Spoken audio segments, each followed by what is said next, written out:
ஒரு பீரியாடிக் படம்னு உருவாகும்போது, நம்ம சாதாரணமா இப்ப இருக்கிற ஓகேப்பா 2025 ஒரு இடத்துக்கு போறோம், ஷூட் பண்றோங்கிறது இல்லாம, ஒரு புது உலகத்தையும், மக்களுக்கு ஒரு புது எக்ஸ்பீரியன்ஸையும் கிரியேட் பண்ணணும்.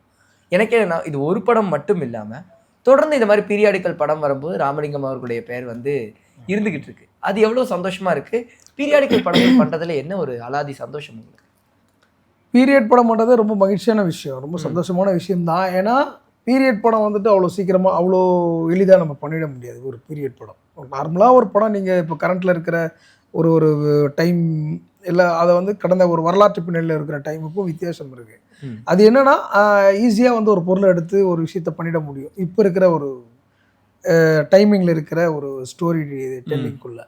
ஆனா, ஒரு பீரியடா பண்ணும்பொழுது உங்களுக்கு எல்லாமே ஆய்வா தான் பண்ணணும். இது என்ன இந்த பொருள் இப்ப இருந்திருக்குமா? அந்த பொருள் அப்ப இருந்திருக்குமா? அப்போ அது இப்போ அது அது ஒரு ஒரு ஒரு கடினமான வேலையா இப்போ பார்க்கப்படுது. அது கடினமான வேலையும் கூடன்னு வச்சுக்கங்களேன். அப்ப அந்த வேலைய அந்த கடினமான வேலைய நான் சரியா செய்றதா என்ன நம்புறாங்க.